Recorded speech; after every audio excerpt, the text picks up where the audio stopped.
Well, hello everyone, and welcome back to Crowley House Flower Farm and Nursery. Today, I thought I would take you along really quickly as I put together a table centerpiece. I just thought I had a little explaining to do because I've gotten a lot of questions lately here on the YouTube channel exactly what our channel is. As you know, we are more of a lifestyle channel than a learning channel. So my original idea for this channel was to take folks along as we work and design and do all the things that we do, from entertaining to some homesteading, animals, canning, trees. We have fruit trees and planting, which now we have the nursery. So that's all incorporated into what our channel does. My brother-in-law, Keith, and his family have moved here to help out with the nursery portion of the farm and also the cut production. So that's a new change as well. So that's why I thought I would just do this little video while I'm putting together a beautiful centerpiece that is fall inspired. More something that you could probably do from your garden, or even some grocery flowers if you pick some up and you're in an area that, is done growing flowers. Colder climates tend to have more of an issue, and some of the hotter ones as far as having that long production of flowers. We live here in the Pacific Northwest where flowers grow pretty much year round here, and we generally always have foliage. As much as I love teaching, and I do some of that teaching over on our Patreon, if you are a member over there, you know some of the things that I do there that kind of explain a little bit more in depth on different things that I'm doing, how we put things together, how Riley does things. We both do a little bit differently, but in general, all the same. Here on my channel, it's more of living a beautiful life, and that's what we encourage everyone, and also to grow alongside us and to inspire you to do the same. It's about getting out in your yard, getting out in your garden, being proud of it no matter what it looks like, with all the weeds, making no excuses, but to enjoy it and do it for yourself. So that's been kind of what's behind our video. It's about family, it's about comfort food, it's about upscaled food, it's about entertaining with folks and encouraging you just to step outside that box and do something that you absolutely love and share your garden with others.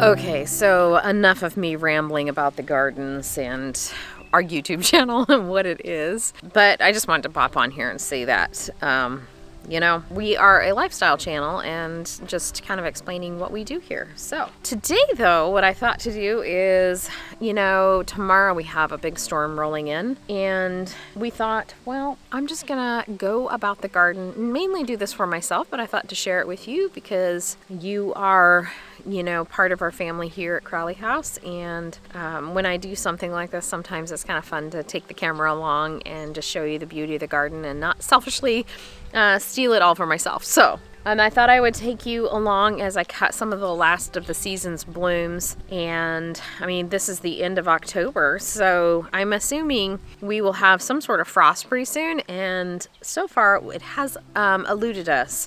So we still have blooms. The garden's looking a little bit tired, I think, as most of your gardens are probably looking a little tired, and I thought I'm just gonna go cut and find a few blooms and just let you enjoy. I'll kind of talk through some of the blooms that I have, and then just kind of take you along as I do this.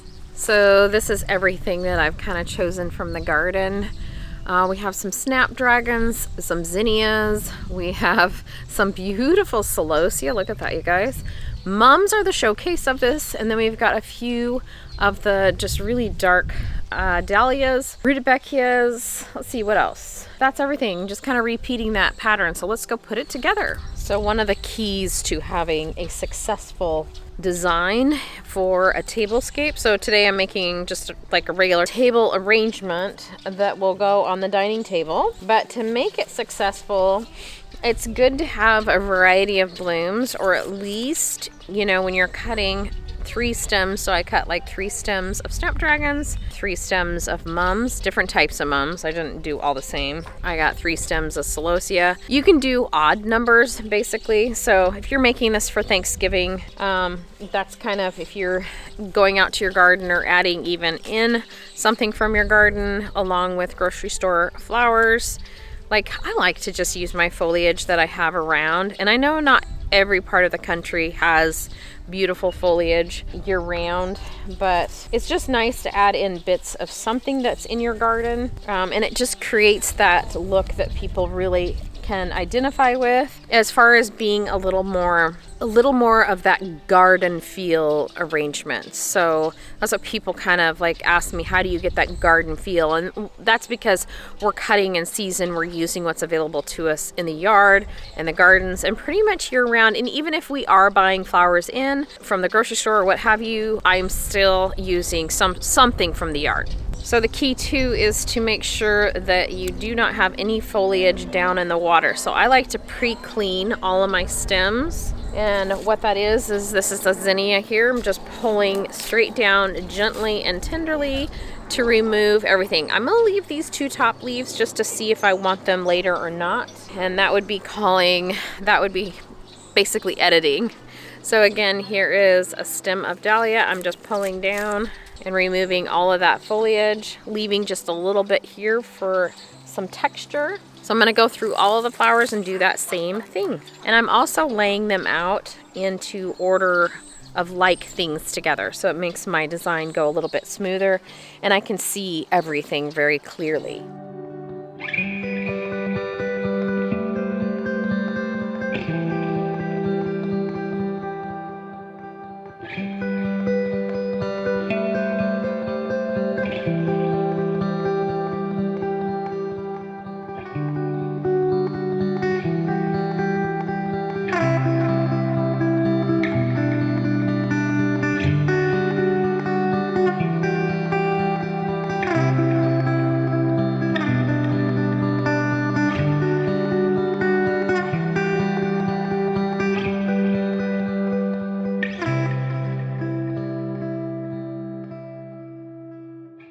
So today I'm going to be designing something for the table, mainly for Thanksgiving, or just give you some ideas for a Thanksgiving table centerpiece. One of the keys to having a beautiful design is having layers and textures, and you'll see me actually put things together that is in different like lengths, or maybe a dahlia down low and then a dahlia up a little bit higher, having something airy like the cosmos kind of fluttering through up high. And when you're designing for a table arrangement, you want to make sure that it's not too tall, that people are going to want to move it.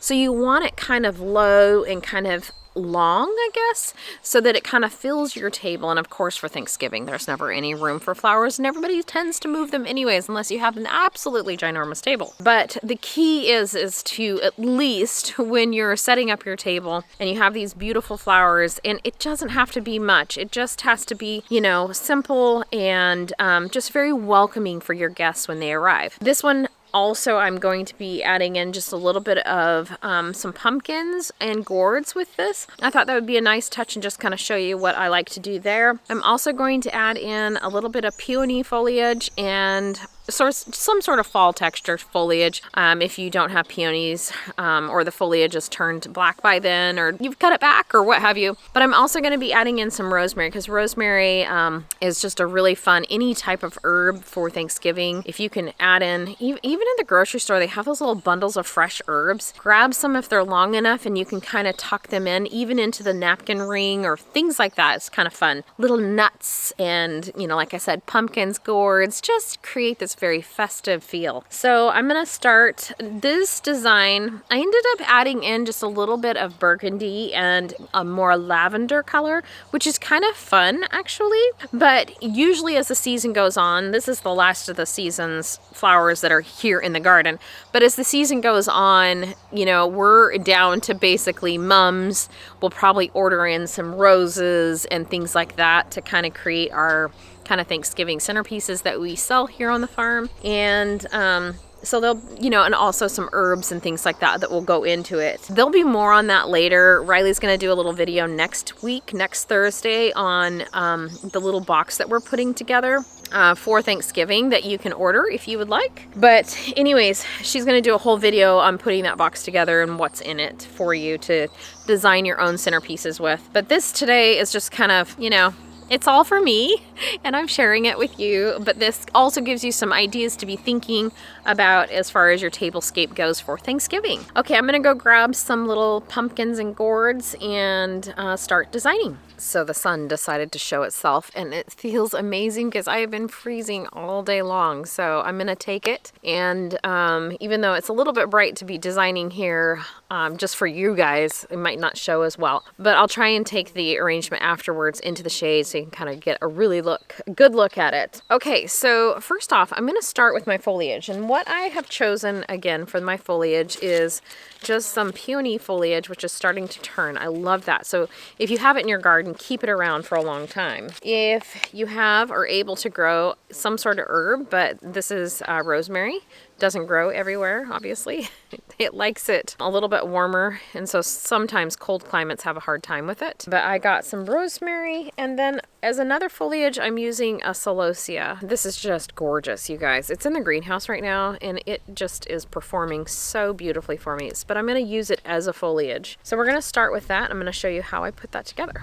So here in my container, which is this beautiful little terracotta vase, I have some chicken wire and then some plastic tape over it.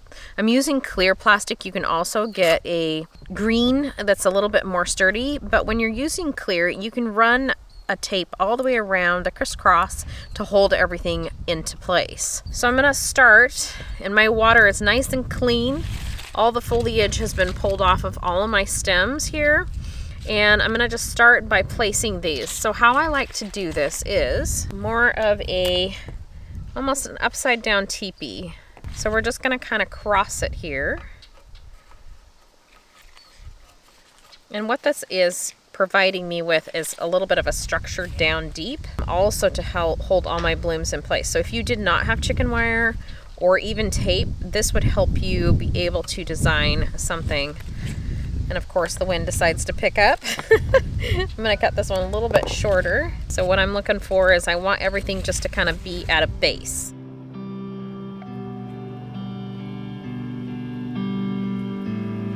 After I've gotten my 3 leaves in, I like to follow it up with another foliage or a texture, which in this case I'm using the rosemary.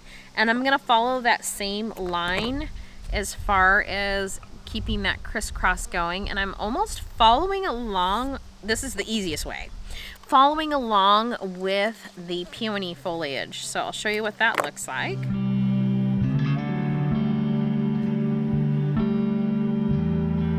So you can see how it continues to crisscross down below, and we're just keeping that upside down teepee going. So I'm gonna do the same thing with our celosia. The celosia I'm gonna cut a little bit shorter, partly because it does have these large plumes, and I want it to just kind of sit on the edge of the vase.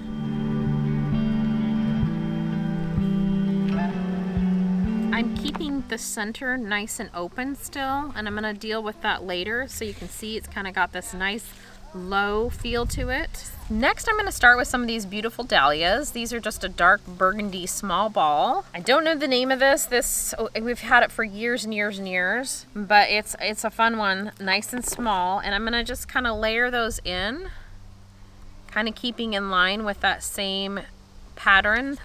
But I'm varying the height, so I have different heights of florals coming up.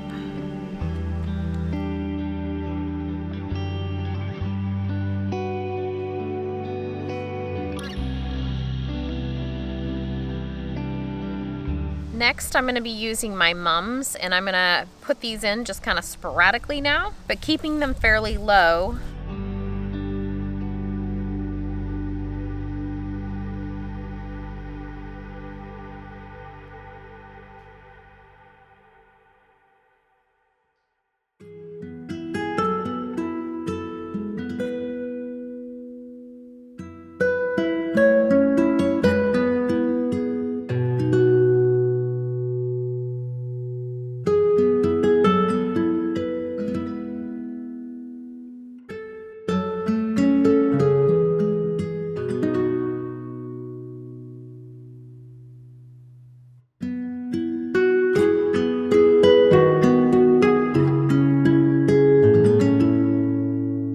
I have all my mums in place, and you can tell that I've got some a little bit higher, and this is what I was talking about, having some higher and then some lower to create depth and texture.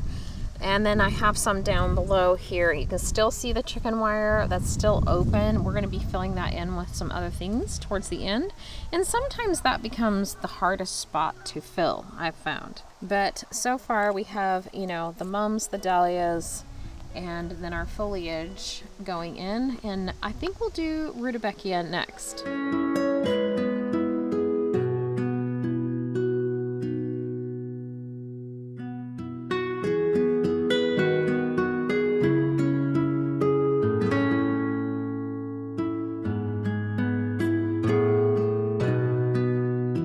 So I have my beautiful snapdragons. I love this color. It is just gorgeous. It just randomly appeared in my patch of snapdragons, but this is really nice, and I kind of like it accenting against those colors there of the fall tones. And then I have my zinnias, which these are from a floret. I think it's called Sunset or something like that, but they do not have seed available this year, but next year they will. But I think it's just really, really pretty.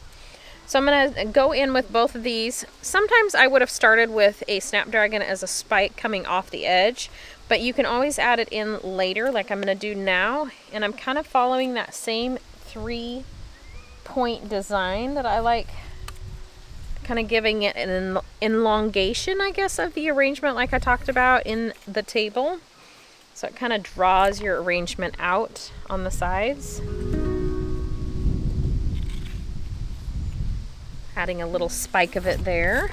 And then we'll add in the beautiful zinnias. We're just gonna kind of pop these through just wherever I feel like it needs a little bit of oomph. That's too short. You know, one thing is don't forget about the edge of your design, you know, because when you're sitting at a table, you're gonna be seeing it from all sides. So here is a spot where I can add in something.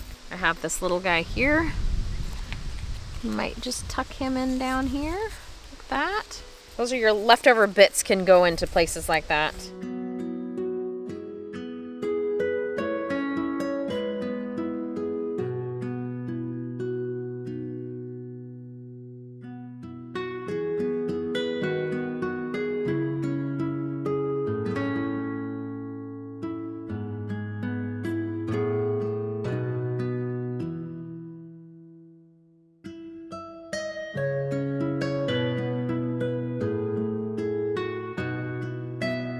This is when it becomes fun, is at the end. You kind of have a few flowers left to play with, and you can just kind of add them in wherever your artistic eye wants it to go. So now I've got some chocolate cosmos I want to add in, and then I have some regular cosmos I want to add in.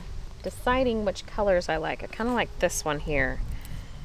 I think this one's called Rubenza. It's I got these seeds at Johnny's Seed. And cosmos are just one of the most fantastic cut and come again flowers for the garden. And also, if you're a new gardener, they're very, very rewarding and one of the easiest to grow. Sprinkle a few seeds in. They tolerate a lot of just bad soils, a drought, if you don't have a lot of water area. That's just kind of dry gardens. And they just put on quite the show from early summer on into late fall and the frost. So they can get huge too. Okay, so these are just the what I call dancing flowers, and you just kind of put them in as you see fit and work them around. I like some kind of hanging off the edge, just kind of like filling that space.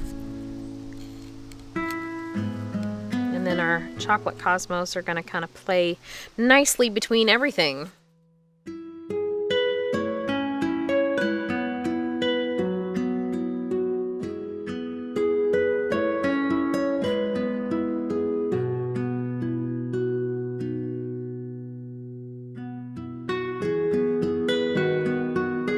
Okay, so I brought you over to the shade so you can kind of see all the colors a little bit better and not so bright. But this is what I was talking about when you want to kind of hide some of that area. When people are sitting at a table, they can see this.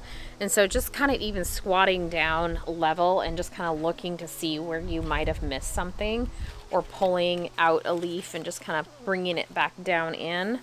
And then just kind of going around, seeing what you can tuck in and make it look a little bit pleasing all the way at that edge. So here it is in its full glory. I really like this one. This is very jeweled tone. So if you were to place this on a table centerpiece, you can kind of see these, any of the flowers that are up higher, you can kind of see through. I mean, they're just very airy and light with these chocolate cosmos, all the other cosmos, really fun. And then again, the snapdragons are just kind of elongating the beautiful design. So I'm gonna style it on the table for you with a few pumpkins. And anyways, I just thought it was kind of fun. So it's just gonna go on my table. I get to enjoy the last of the season blooms. But I'd love for you guys to leave me a comment below and let me know what's blooming still in your gardens, and if you have any favorite flowers this time of year in the late season.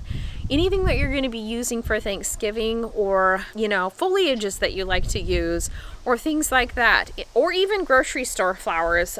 What are your favorites to work with? Mums, maybe? I don't know. Something in season, I hope. So anyways, well, I hope you enjoyed this video, and until next time, much success in all you do and grow, and we'll be seeing you shortly back here at Crowley House very soon, because Christmas is just around the corner, and next video is the start of our holiday season. I'm just giving you a sneak peek about everything that is going into getting our holiday going. All right, guys, take care. Bye-bye.